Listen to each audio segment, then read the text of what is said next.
Commentaire de saint Thomas d'Aquin sur l'Épître aux Romains, chapitre 9, versets 19 à 23.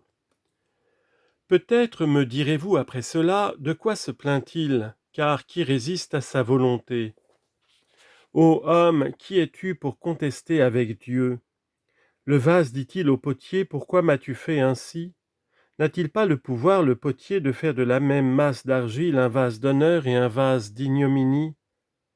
Que si Dieu, voulant montrer sa colère et signaler sa puissance, a supporté avec une patience extrême les vases de colère préparés pour la perdition, afin de manifester les richesses de sa gloire sur les vases de miséricorde qu'il a préparés pour la gloire. Commentaire de saint Thomas.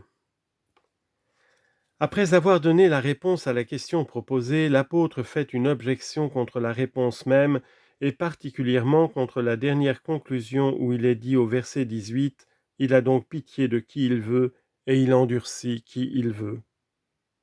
Il pose d'abord l'objection, puis il en donne la solution à ces mots au verset 20 « Ô homme, qui es-tu pour contester avec Dieu ?» Il a été établi, dit-il, que Dieu fait miséricorde à qui il lui plaît et qu'il endurcit qui il veut. Verset 19. Certainement, vous me direz, de quoi se plaint-il encore, c'est-à-dire, attendu que tout doit être attribué à la volonté divine qui est la cause efficiente de tout, puisque personne ne peut lui résister. Aussi l'apôtre dit-il au verset 19, car qui résiste à sa volonté? Confère ecclésiastique 1,13, j'ai mis en mon esprit de chercher et d'examiner avec sagesse tout ce qui se passe sous le soleil. Autrement, après cela, pourquoi se plaindre, c'est-à-dire pourquoi Dieu se plaint-il des hommes quand ils pêchent, ainsi qu'il le fait en Isaïe, chapitre 1, verset 2, « J'ai nourri des enfants, je les ai élevés, et ils se sont révoltés contre moi. » Dieu paraît en effet n'avoir plus sujet de se plaindre justement, puisque tout procède de sa volonté à laquelle rien ne saurait résister. Car, ajoute saint Paul, qui résiste à sa volonté? Et encore, après cela, pourquoi se plaindre, à savoir de l'homme pour qu'il fasse le bien ou qu'il évite le mal? Confère Michée 6, 8. Ô homme, je te montrerai ce qui est bon et ce que le Seigneur demande de toi. Car on exige à tort de quelqu'un ce qui n'est point en son pouvoir. Or, d'après ce qui a été dit, rien ne paraît au pouvoir de l'homme, puisqu'il semble que l'on ait tout attribué à la volonté divine, à laquelle on ne peut résister, d'après les paroles qui suivent, car qui peut résister à sa volonté? Comme si l'apôtre disait « personne ». Confère Esther, chapitre 13, verset 11, « Nul ne peut résister à votre majesté ». Telle est, semble-t-il, la pensée de saint Paul. Lorsqu'il continue au verset 20, « Ô homme, qui êtes-vous » l'apôtre répond à la difficulté proposée. Pour entrer dans le sens de cette réponse, il faut remarquer qu'à l'égard de l'élection des bons et de la réprobation des méchants, on peut faire deux questions. La première générale, pourquoi Dieu veut-il endurcir les uns et avoir pitié des autres? L'autre particulière, pourquoi veut-il avoir pitié de celui-ci et endurcir celui-là? Or, on peut donner une réponse à la première question. À la seconde, il n'y en a pas d'autre que la volonté absolue de Dieu. On peut apporter ici un exemple tiré des choses humaines.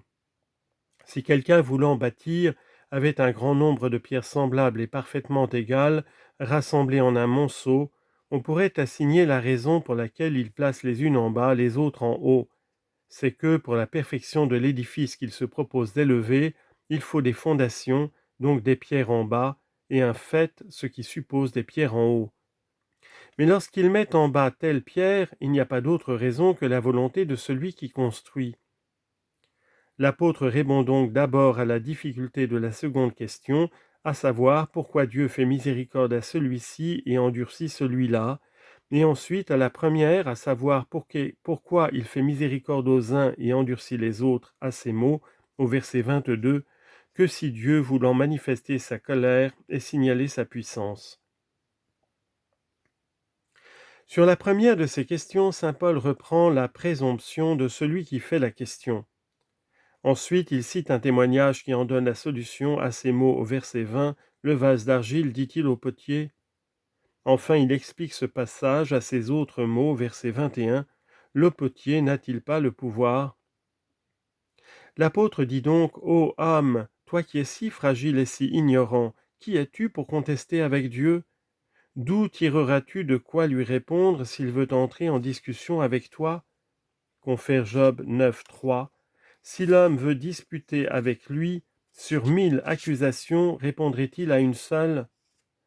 Et comme il est dit au même livre, Job chapitre 39, verset 32, « Quiconque ose reprendre Dieu doit lui répondre. » On voit par là que l'homme ne doit pas scruter la raison des jugements divins avec l'intention de les pénétrer parce qu'ils excèdent la raison humaine. Confère Ecclésiastique 3, 22, « Ne cherchez point ce qui est au-dessus de vous. » Et encore, Proverbe 25, 27, « Celui qui veut sonder la majesté de Dieu sera accablé par sa gloire. » Quand l'apôtre dit au verset 20, « Le vase, dit-il au potier », il cite un passage du prophète Isaïe, 45, 9, « L'argile, dit-elle au potier, que faites-vous ? Votre œuvre annonce une main qui ne sait pas. » Il faut ici remarquer que si un potier fait d'une matière vile un vase distingué par sa beauté et apte à de nobles usages, le tout est attribué à l'habileté du potier. Par exemple, si avec de la terre il fait des plateaux et des aiguières qui paraissent avec honneur sur une table splendide. Mais si d'une vile matière de terre, par exemple, il fait un vase qui ne puisse servir qu'à des usages grossiers, comme à ceux de la cuisine ou à quelque autre emploi semblable, le vase, eût-il l'usage de la raison, ne pourrait point se plaindre. Il le pourrait au contraire si d'une matière de prix mise à la disposition de l'ouvrier, de l'or par exemple, ou des pierres précieuses, il faisait un vase qui ne servit qu'à de vils offices. Or, la nature humaine n'a pour matière première que la bassesse, parce que, comme il est dit dans la Genèse 2, 7, le Seigneur Dieu a formé l'homme du limon de la terre. Mais sa bassesse est plus grande encore par la corruption du péché qui est entré dans le monde par un seul homme. Voilà pourquoi c'est avec raison qu'on compare l'homme au limon de la terre. Confère Job 30, 19. « Je suis devenu comme de la boue, je suis semblable à la poussière et à la cendre. » Tout ce que l'homme a de bien, il le doit donc attribuer à la bonté divine comme à l'agent principal. Confère Isaïe 44, 8. « Cependant, Seigneur, vous êtes notre Père et nous sommes de l'argile, c'est vous qui nous avez formés, tous nous sommes l'ouvrage de vos mains. » Que si Dieu n'élève pas l'homme à de plus hautes destinées et le laissant dans son infirmité le destine à un usage commun, il ne lui fait aucune injure dont l'homme puisse se plaindre légitimement. Lorsque l'apôtre ajoute au verset 21, « Le potier n'a-t-il pas le pouvoir de tirer de la même masse ?» il développe le passage du prophète, comme s'il disait, « Il a été dit, le vase, à savoir le vase de terre, ne pourrait pas dire au potier, pourquoi m'avez-vous fait ainsi ? Parce que le potier est libre de faire avec la masse de terre, qui est sa matière, tel ouvrage qu'il juge à propos. » Ce qui fait que saint Paul ajoute, n'a-t-il pas le pouvoir, libre, s'entend, ce potier, c'est-à-dire celui qui travaille cette vile matière, de faire de la même masse, à savoir de cette matière vile elle-même, sans être injuste envers qui que ce soit, un vase d'honneur, c'est-à-dire destiné à de nobles usages, ni un autre d'ignominie, c'est-à-dire destiné aux usages les plus vils. Confère 2 Timothée 2, 2. Dans une grande maison, il n'y a pas seulement des vases d'or et d'argent, mais aussi de bois et de terre, et les uns sont pour l'ornement et les autres pour l'ignominie. Pareillement, Dieu a la libre puissance de faire sans injure pour qui que ce soit, de la même masse corrompue du genre humain, masse de terre en quelque sorte, quelques hommes destinés à la gloire, en laissant les autres dans leur misère. Confère Jérémie chapitre 18 verset 6, « Comme l'argile est dans la main du potier, ainsi êtes-vous dans ma main, ô maison d'Israël. » Lorsqu'il dit au verset 22, « Qui peut se plaindre de Dieu si voulant manifester sa colère ?» Saint Paul résout la première question, à savoir pourquoi Dieu veut avoir pitié de quelques-uns et laisser les autres dans leur misère, ou en d'autres termes, choisir les uns en rejetant les autres. Sur ce point, il faut remarquer que la fin de toutes les œuvres divines est la manifestation de la divine bonté. Confère Proverbe 16,4, le Seigneur a tout fait pour lui-même. Aussi est-il dit plus haut, Romains 1,20, que les perfections invisibles de Dieu sont devenues visibles par tout ce qui a été fait. Or telle est l'excellence de la bonté de Dieu qu'elle ne peut être suffisamment manifestée, ni d'une seule manière, ni dans une seule créature. Voilà pourquoi Dieu a formé diverses créatures, dans lesquelles cette bonté est diversement manifestée. Mais elle l'est principalement dans les créatures raisonnables. Là paraît sa justice en ceux qu'il punit selon leur mérite, et sa miséricorde en ceux qu'il délivre au moyen de sa grâce. Ainsi, afin que l'un et l'autre de ses attributs fussent manifestés dans les hommes, Dieu en délivre miséricordieusement quelques-uns sans délivrer la multitude. L'apôtre expose donc d'abord la raison de la réprobation des méchants, et ensuite celle de l'élection des bons quand il dit au verset 23, afin de manifester les richesses. Or il y a dans les uns et les autres une triple différence à remarquer, d'abord à l'égard de la fin, ensuite à l'égard de l'usage, enfin à l'égard de l'acte divin. La fin de la réprobation ou de l'endurcissement des méchants est la manifestation de la justice et de la puissance de Dieu.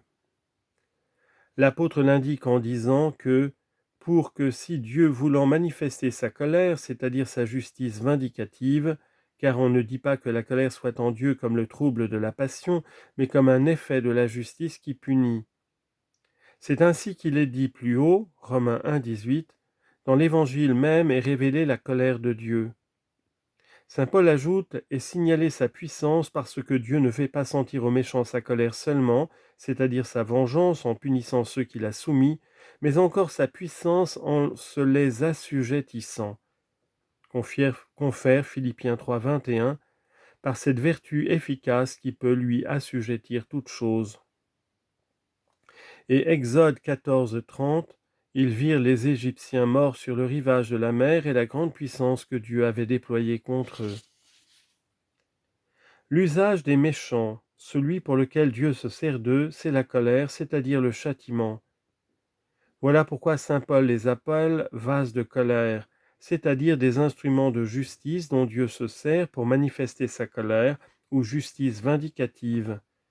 Confère Éphésiens 2,3, nous étions par nature enfants de colère. Enfin, l'acte que Dieu exerce à leur égard n'est pas qu'il les dispose au mal, car ils ont d'eux-mêmes cette disposition par la corruption du premier péché, ce qui fait dire à saint Paul des vases de colère propres à être détruits, c'est-à-dire ayant en eux l'aptitude à la damnation éternelle. Confère Genèse 6,5, Dieu, voyant que la malice des hommes se multipliait sur la terre, et que toutes les pensées du cœur de l'homme étaient en tout temps tournées vers le mal. Or Dieu ne fait à leur égard que de les laisser agir selon leur convoitise, ce qui fait dire à saint Paul en termes exprès, il les a supportés. Ce qui démontre sa patience, c'est qu'il n'en tire pas immédiatement vengeance. Aussi l'apôtre ajoute avec une patience extrême. Confère Ecclésiastique 5,4, le Très-Haut est patient pour rétribuer. Saint Paul procède à l'égard des bons de la même manière. Il indique la fin lorsqu'il dit au verset 23, afin de manifester les richesses de sa gloire. Car la fin de l'élection et de la miséricorde à l'égard des bons est de manifester en eux la grande bonté, la grande abondance de la bonté divine, en les retirant du mal, en les attirant à la justice, et finalement en les conduisant à la gloire. Voilà pourquoi l'apôtre dit, afin de manifester les richesses de sa gloire, richesses dont il parle précédemment, Romains 2,4, est-ce que vous méprisez les richesses de sa bonté? Et encore, Éphésiens 2,4, Dieu qui est riche en miséricorde. Aussi dit-il expressément, afin de manifester les richesses de sa gloire, parce que la condamnation même et la réprobation des méchants, qui est selon la justice de Dieu, manifeste et exalte la gloire des saints qui sont délivrés d'une semblable misère. Il marque la destination des bons lorsqu'il dit sur les vases de miséricorde, appelant de ce nom les bons parce que Dieu se sert d'eux comme d'autant d'instruments pour manifester sa miséricorde. Confère Ecclésiastique 44, 10, ce sont des hommes de miséricorde. Il expose l'acte que Dieu accomplit à leur égard, car Dieu ne les supporte pas seulement comme si d'eux-mêmes ils étaient aptes pour le bien, mais il les prépare et les dispose en les appelant à la gloire. De là qu'il a préparé pour la gloire. Confère Psaume 64, 7, vous affermirez les montagnes dans votre puissance. La construction a été elliptique et suspensive jusqu'ici, en sorte que le sens est celui-ci. Si Dieu, voulant agir ainsi, a pitié des uns et endurcit les autres, que pourra-t-on dire avec raison contre cette conduite? Comme si saint Paul disait « rien », car il n'endurcit pas ceux qu'il veut endurcir en les portant à commettre le mal, mais il les supporte de telle sorte que selon leur inclination, ils tendent vers le mal.